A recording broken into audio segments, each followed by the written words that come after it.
कृष्णा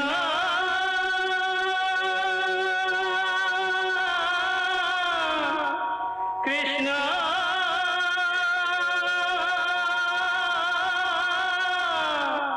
हरे कृष्णा हरे हरे।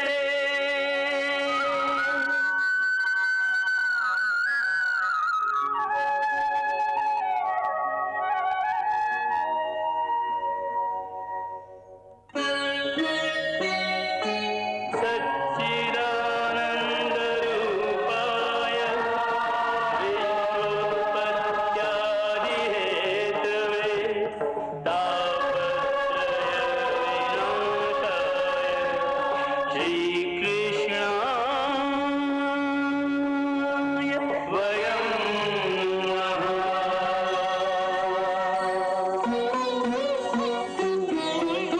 श्रीकृष्ण गोविन्द हरे मुरारे, हे नाथ नारायण वासुदेव। हरे कृष्ण राधे कृष्ण राधे राधे कृष्ण कृष्ण हरे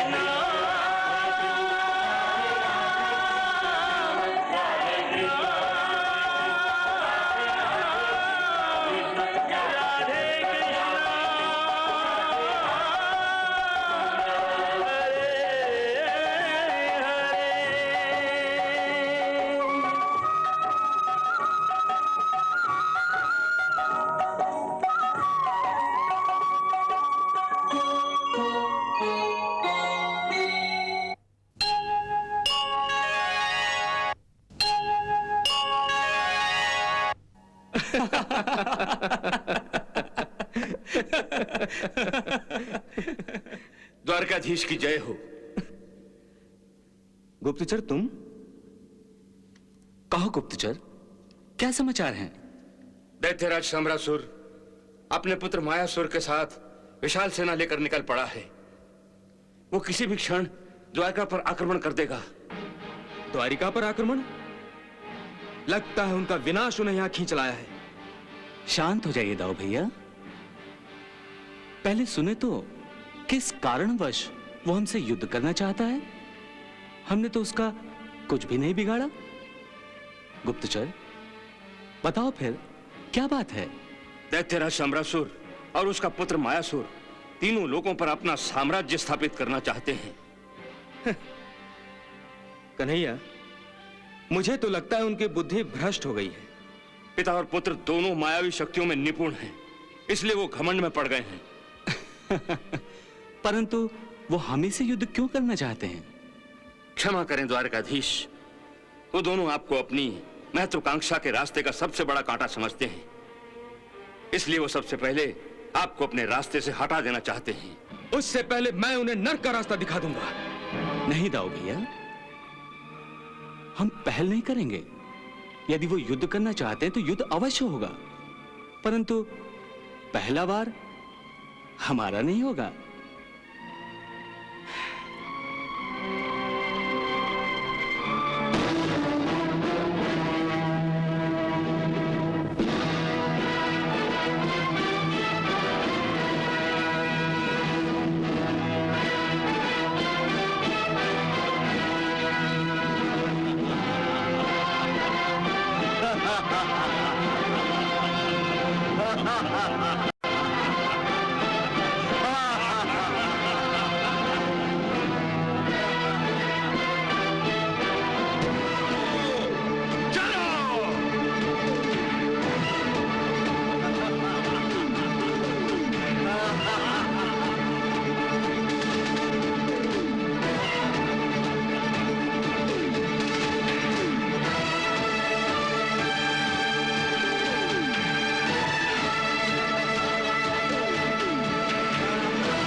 वो रही शत्रु की सेना। परंतु श्री कृष्ण को हमारे आगमन से पहले हमारे आने की सूचना कैसे मिली? हमारा शत्रु बलवान भी है और चतुर भी, इसलिए पुत्र सावधान होकर युद्ध करना। पिताश्री, आप चिंता ना करें। यदि वो चतुर है तो मैं महाचतुर हूं।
राक्षस, ना तो तूने युद्ध की घोषणा की और ना ही आक्रमण की चेतावनी दी।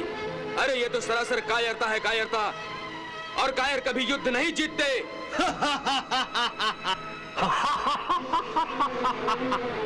दाऊ भैया, शंबरासुर और मायासुर को युद्ध की नीति सिखाने की कोई आवश्यकता नहीं है। इससे कोई लाभ नहीं होगा। अनीति से राज्य करना और अनीति से युद्ध करना, यही इन मायावी पिता और पुत्र की नीति है। परंतु कन्हैया, इन मायावी पिता और पुत्र की कुटिल नीति हम सफल नहीं होने देंगे। हाँ दाऊ भैया, शंबरासुर जैसे अधर्मी इन नीतियों में यदि सफल होने लगे तो पृथ्वी लोक पर अधर्म का राज्य स्थापित होने में देर नहीं लगेगी। अब मुझे कोई नहीं रोक सकता ग्वाले। पृथ्वीलोक पर केवल मेरा साम्राज्य होगा, केवल मेरा।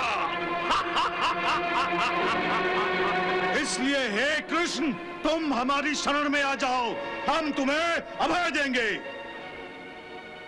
मायासुर!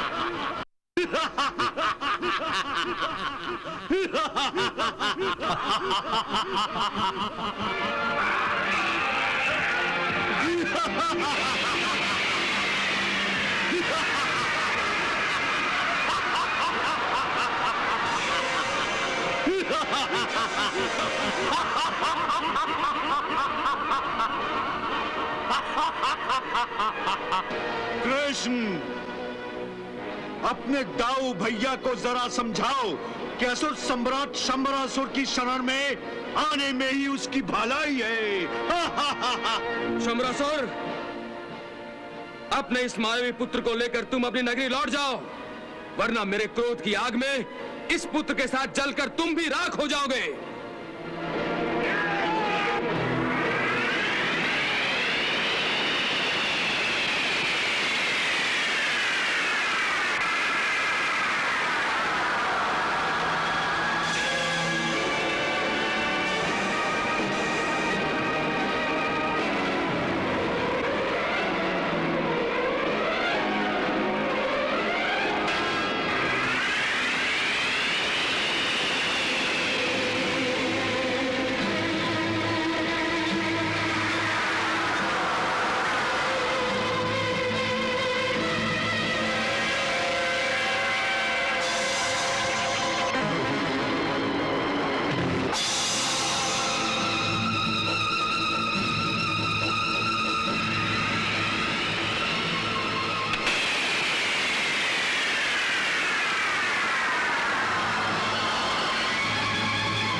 कन्हैया,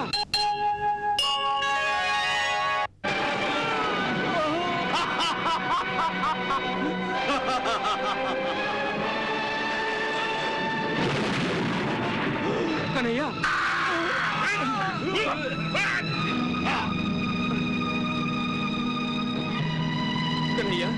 कन्हैया, कन्हैया, कन्हैया, कन्हैया, कन्हैया, आंखें खोलो कन्हैया, कन्हैया, ए कन्हैया, आंखें खोलो कन्हैया, मेरे लिए, अपने दाऊ भैया के लिए आंखें खोलो कन्हैया, आंखें खोलो कन्हैया।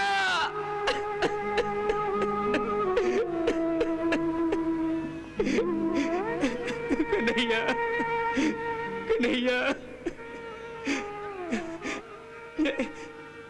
ये कैसे हुआ कन्हैया, ये कैसे हुआ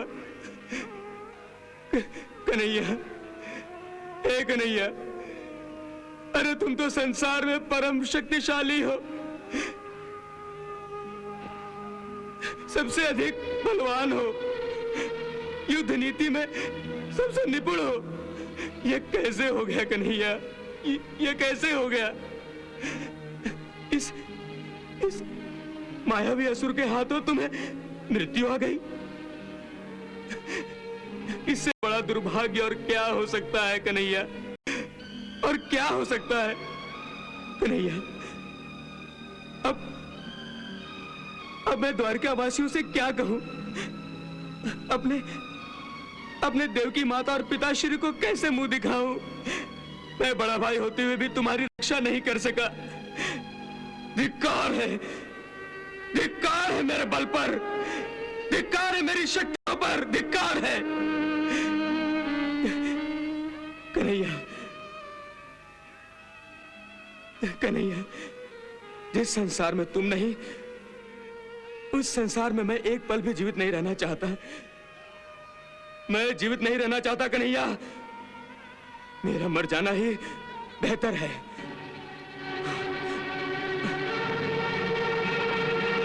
दाऊ भैया, हाँ? कन्हैया,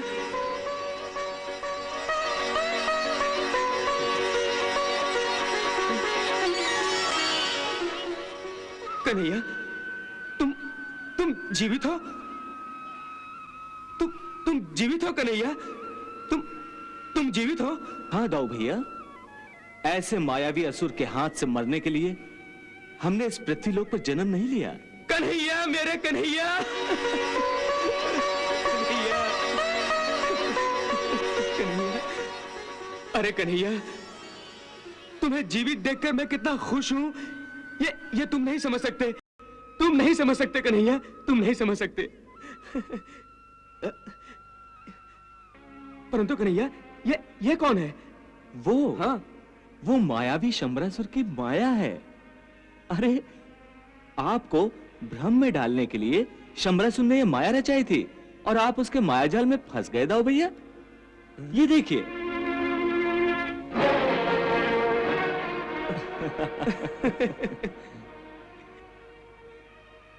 अब आप जान गए शंबरासुर की नीति। मृत्यु लोक में माता पिता, भ्राता पुत्र, कन्या पौत्र, इस तरह के अटूट नाते बन जाते हैं। उसी का लाभ उठाने का प्रयास यह मायावी शंबरासुर करता है। अपनी माया से अपने शत्रु को शोकाकुल कर देता है। फिर ऐसे शत्रु पर विजय प्राप्त करने में उसे किसी भी कठिनाई का सामना नहीं करना पड़ता है। दाऊ भैया, आप रणभूमि पर हैं। यदि मुझे सचमुच ही मृत्यु आ जाती तो भी आपको शस्त्र नीचे नहीं रखना चाहिए। माया मोह के भूल भुलैया से जो भी कोई रणभूमि पर फंस जाता है, उसे युद्ध में विजय प्राप्त करना मुश्किल ही नहीं, असंभव है। मुझसे भूल हो गई कन्हैया, मुझसे भूल हो गई। परंतु अब मैं इन मायावी पिता पुत्र को ऐसा दंड दूंगा कि ये द्वारिका की ओर आंख उठाकर देखने का साहस भी नहीं करेंगे।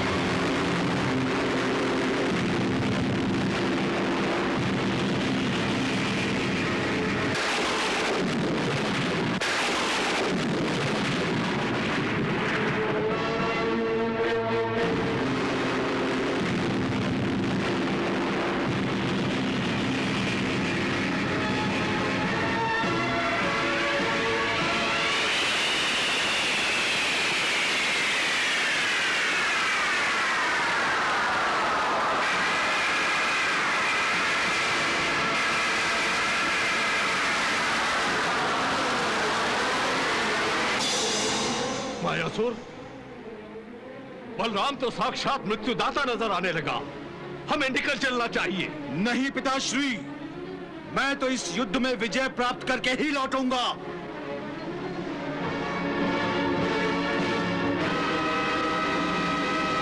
ओम नमः शिवाय, ओम नमः शिवाय, ओम नमः शिवाय, ओम नमः शिवाय।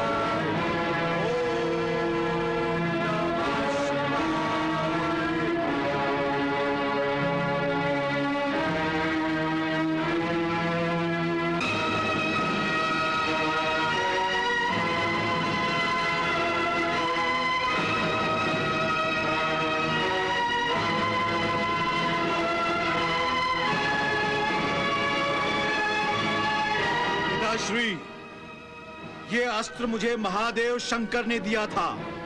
ये कभी विफल नहीं होगा। बलराम को इस अस्त्र के कारण निश्चित ही मृत्यु आएगी।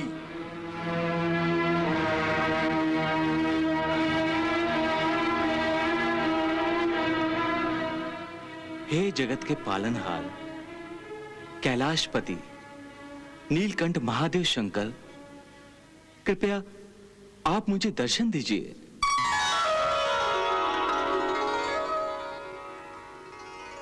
हे वासुदेव, आंखें खोलिए वासुदेव।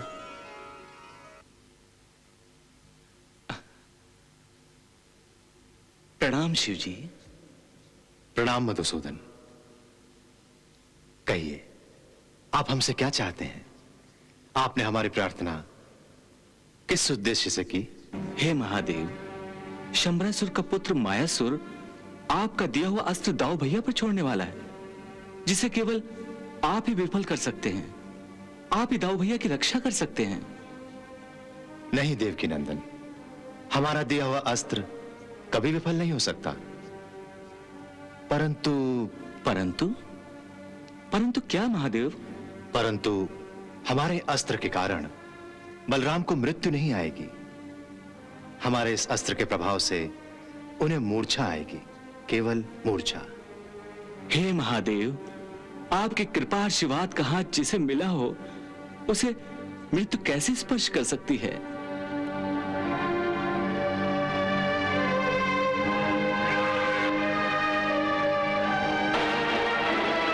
जाओ, अपना लक्ष्य साधो।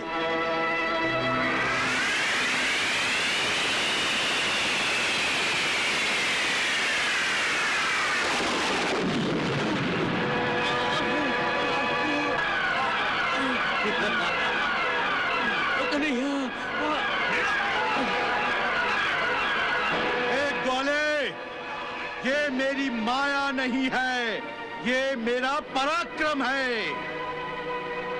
अपने बड़े भाई की मृत्यु से कुछ बोझ लो और हमारी शरण में आ जाओ।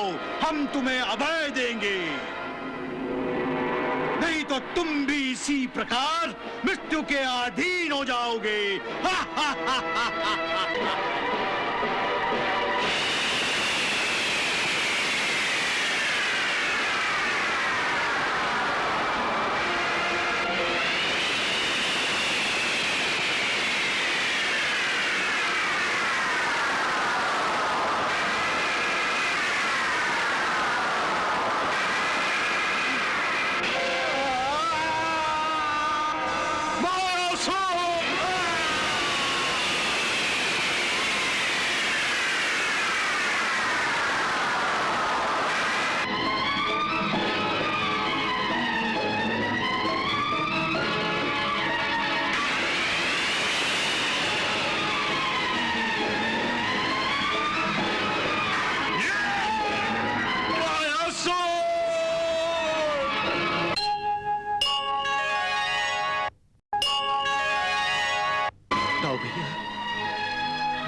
दाऊ भैया, उठिए, उठिए दाऊ भैया, उठिए दाऊ भैया, उठिए, उठिए दाऊ भैया।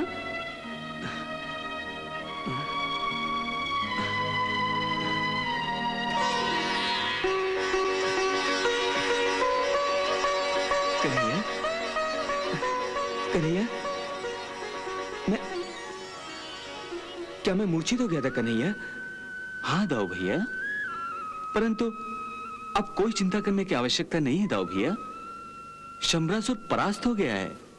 हाँ? और मायासुर का मैंने वध कर दिया है।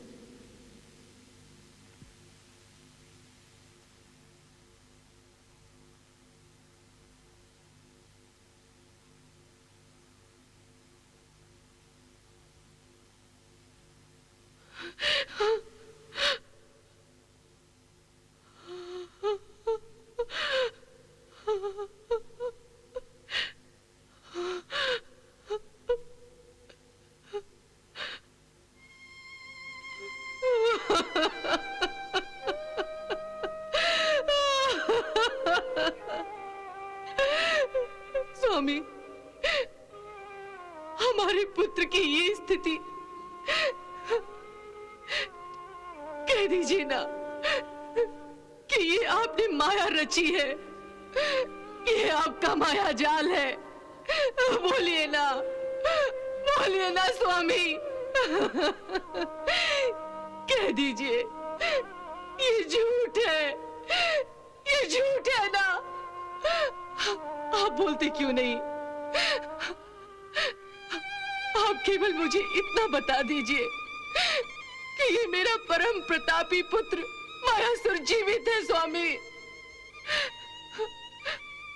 वो तो वासुदेव श्री कृष्ण पे विजय प्राप्त करके लौटने वाला है। तो फिर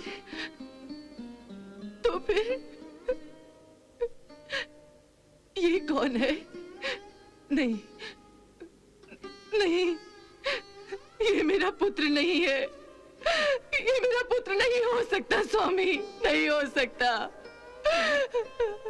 क्या अब तक मेरा पुत्र श्री कृष्ण से युद्ध कर रहा है, तो आप उसे युद्ध भूमि में अकेला छोड़कर क्यों चले आए? आप उसे साथ लेकर क्यों नहीं आए स्वामी, क्यों नहीं आए? कैसे कहूं मायावती, कैसे कहूं? हमारे पुत्र मायासुर को वीर गति प्राप्त हुई है। हाँ मायावती, हाँ। नहीं, ये नहीं हो सकता। नहीं, ये नहीं हो सकता स्वामी, ये नहीं हो सकता।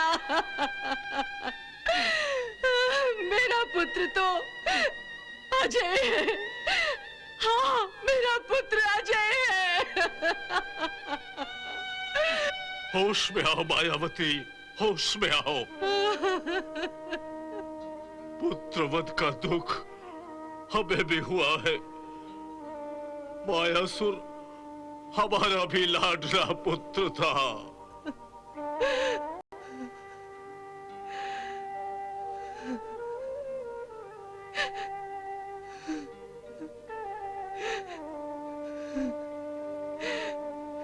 किसने मेरे पुत्र का वध किया है? कृष्ण ने। आपके सामने? धिक्कार है आप पर, धिक्कार है आपके बल पर। आपके सामने आपके पुत्र का वध होता है और आप उसकी रक्षा भी नहीं कर सके। कैसे पिता है आप, कैसे पिता है आप?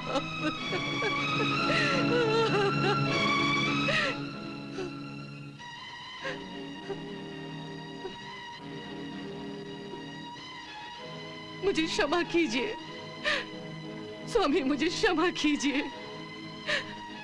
आज आवेश में मैंने आपका अपमान किया है। मुझे क्षमा कीजिए स्वामी, मुझे क्षमा कीजिए।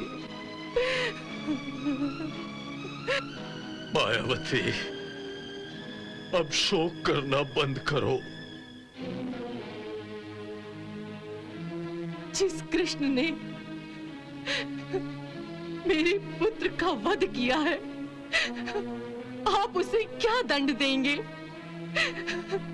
जब आप उसे दंड देंगे तभी मेरा शोकग्रस्त मन शांत होगा स्वामी, तभी शांत होगा। मायावती, ये शंबरासुर प्रतिज्ञा करता है किस प्रकार कृष्ण ने मेरे पुत्र को मुझसे छीना है, उसी प्रकार कृष्ण के पुत्र को मैं छीनूंगा। पुत्र की मृत्यु के वियोग में जैसे मेरी पत्नी शोक मना रही है, उसी तरह से कृष्ण की पत्नी भी पुत्र वियोग में शोकाकुल हो जाएगी। ये मेरी प्रतिज्ञा है, ये मेरी प्रतिज्ञा है।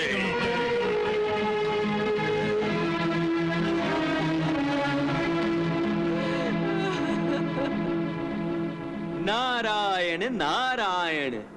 कामदेव, देख लिया ना, आपके जन्म लेने के पहले ही आपके शत्रु ने जन्म ले लिया है, जो अब आपकी मृत्यु की तैयारियां कर रहा है। मुनिवर, कम से कम इस समय तो ऐसी अशुभ बातें न किया करें। लाखों वर्षों से मैं केवल इसी शुभ घड़ी की प्रतीक्षा कर रही थी। वो शुभ घड़ी जब प्रद्युम्न का जन्म होगा और मेरे सुहाग को शरीर मिल जाएगा। विरह की पीड़ा से मुझे मुक्ति मिल जाएगी और सुहागन होते हुए भी जो अभागन का कलंक मेरे माथे से चिपक गया है वो मिट जाएगा। ये कलंक तो उस समय मिटेगा देवी, जब कामदेव प्रद्युम्न के रूप में शंबरासुर का वध करेंगे। मैं प्रद्युम्न कब बनूंगा? कब मेरा जन्म होगा? वो समय आ गया है कामदेव। यही शुभ समाचार देने के लिए ही मैं आप दोनों के पास आया हूं।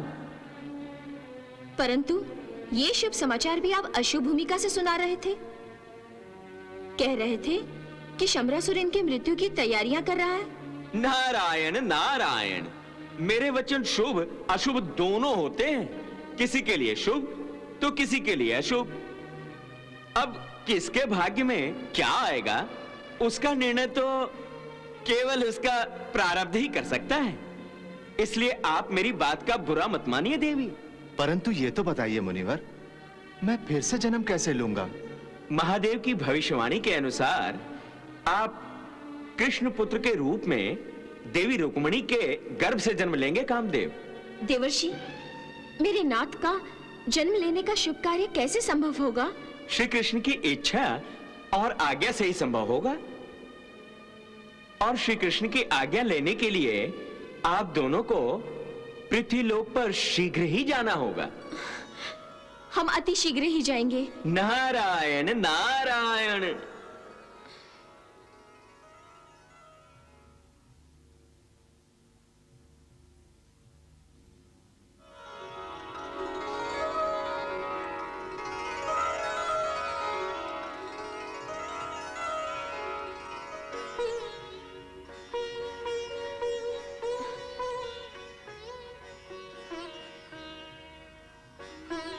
अरे, भगवान तो ध्यानस्थ बैठे हैं। तो क्या हुआ? मैं अभी जगा देता हूं उन्हें। नहीं नहीं, फिर वही भूल करना चाहते हैं जिस भूल ने आपसे आपका शरीर छीन लिया था। याद रखिए, आप यहाँ अपना शरीर पाने आए हैं, खोने नहीं। आश्चर्य है देवी, मेरे शरीर के खो जाने का भय अब भी आपको है, परंतु अब मेरे पास शरीर तो रहा नहीं, सो अब क्या खोऊंगा? शरीर न सही, पर इस शरीर की निशानी तो है। जीने के इस सहारे को मैं खतरे में नहीं डाल सकती। परंतु देवी रति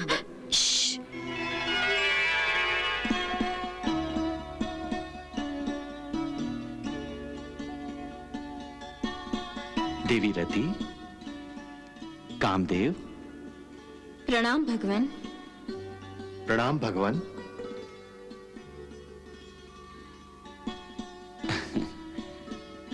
सुखी भव।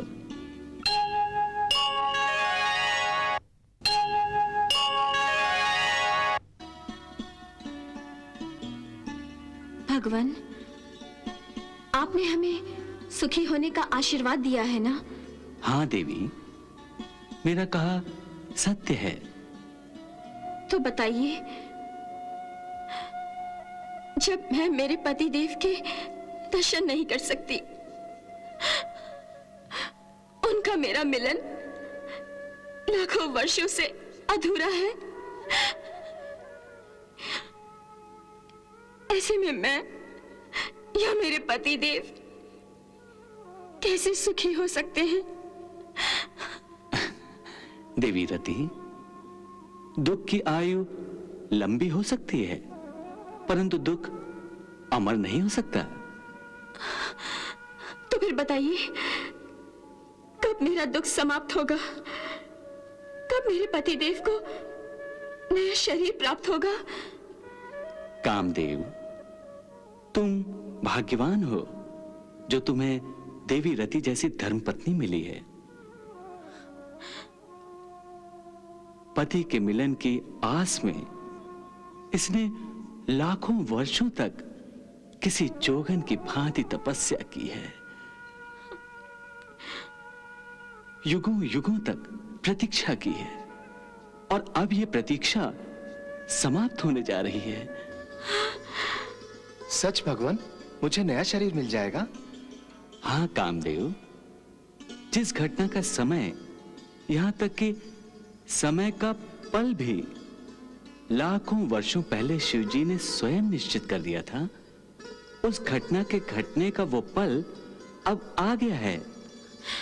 अर्थात आप मेरे पति देव को अपना पुत्र स्वीकार करते हैं? कामदेव, आज से तुम मेरे पुत्र हो।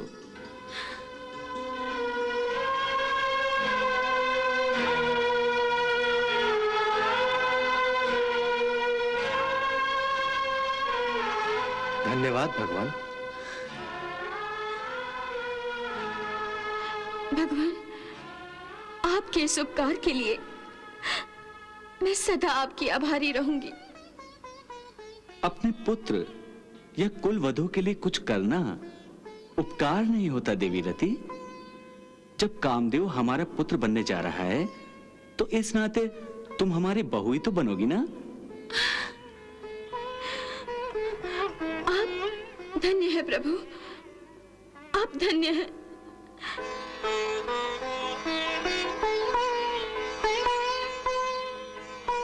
कामदेव, मेरा पुत्र बनने के लिए तुम्हें अपनी माता लक्ष्मी के शरीर का एक अंग बनकर जन्म लेना है। इसलिए मैं तुम्हें आज्ञा देता हूं कि तुम अपनी होने वाली माता के गर्भ में समा जाओ। धन्यवाद प्रभु।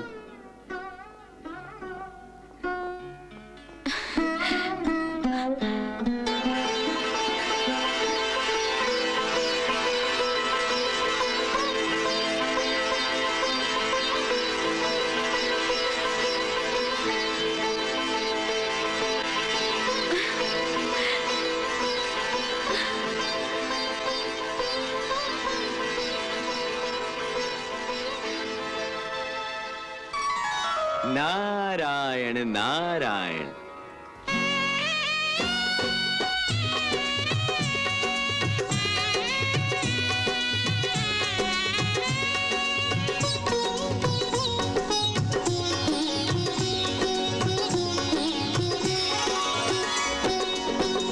बड़ी मंगलमयी घड़ी आई सजनी, बड़ी मंगलमयी घड़ी आई सजनी, शुभ गोद भराई की बधाई।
पुत्र।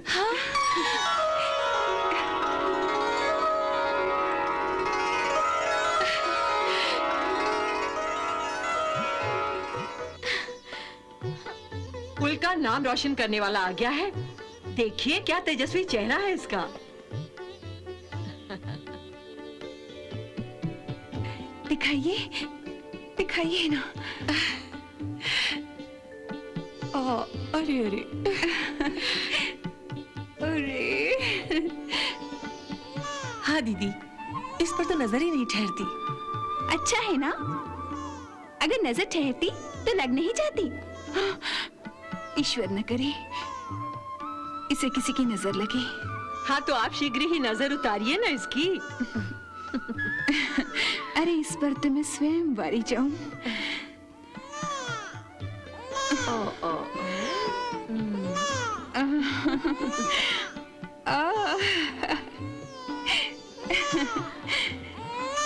लीजिए।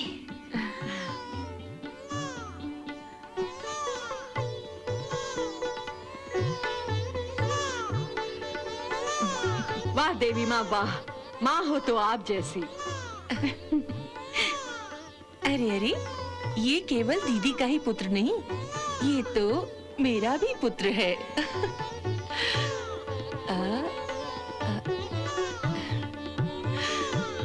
लीजिए।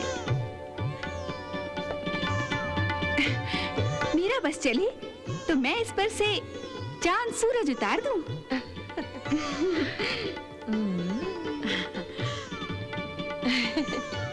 दीदी, इस सूरज को कब तक अपने आंचल में छिपाए रखेंगी?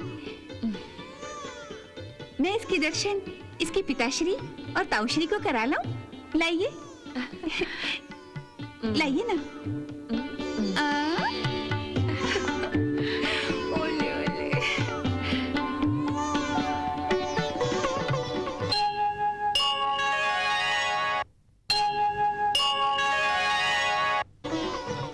ओले ओले। कन्हैया,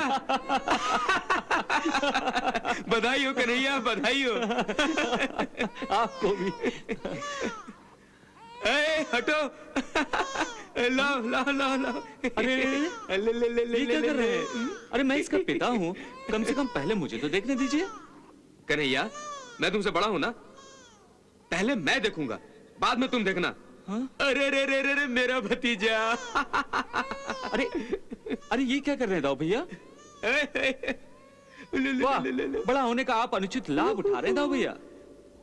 कन्हैया, तुम तो पिताश्री बन गए हो ना, तुम्हें क्या पता ताऊश्री होने की खुशी क्या होती है ना भतीजे? मैं हूं ना तुम्हारा ताऊश्री। ताऊश्री, ताऊश्री। अरे तुम तो नाराज हो गए। लो देखो, तुम भी देखो। संभाल कर लेना मेरे भतीजे को। अरे रे रे रे रे।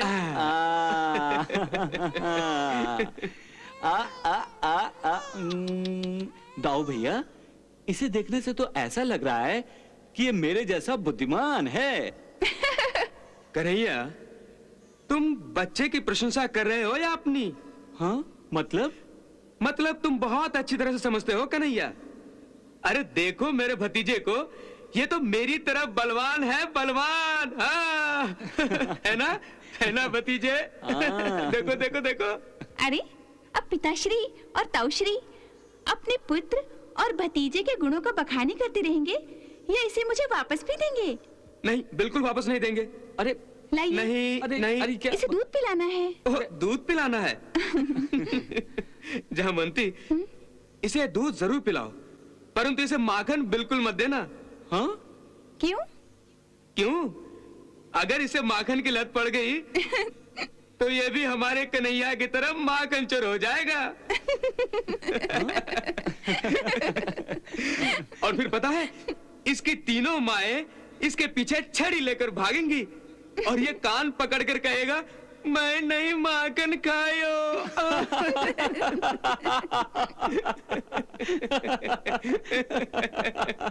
नारायण नारायण नारायण नारायण। बहुत प्रसन्न दिखाई दे रही हैं देवी। हाँ देवर्षि, आज मैं बहुत खुश हूँ। जीवन में इतनी खुशियाँ तो मुझे पहले कभी नहीं मिली थी। जी चाहता है कि खुशी के मारे नाचना शुरू कर दूं। नाचते नाचते थककर इतनी चूर हो जाऊं कि बेहोश हो जाऊं। और मुझे उस समय होश आए जब कामदेव प्रद्युम्न के रूप में जवान हो चुके हों। नारायण नारायण। परंतु प्रद्युम्न ने तो अभी जन्म लिया है देवी। पहले उसे बाल्यावस्था, फिर किशोर अवस्था और फिर कुमार अवस्था से गुजरना है। परंतु आपकी व्याकुलता और उत्सुकता समय को तेज गति से चलाना चाहती है।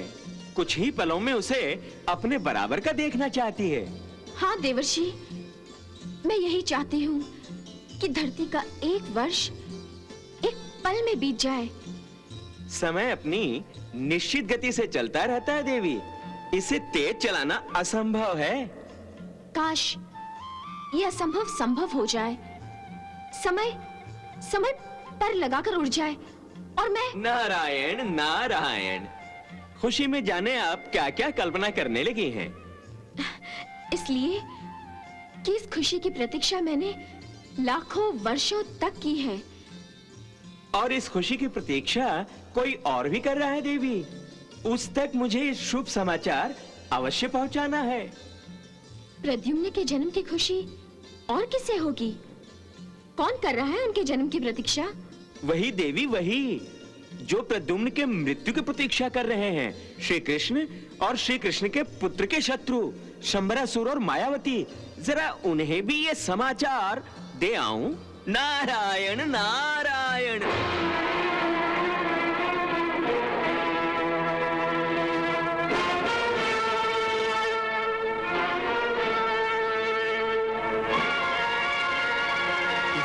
दिन की प्रतीक्षा में तो मेरी तलवार को जंग लग गया था,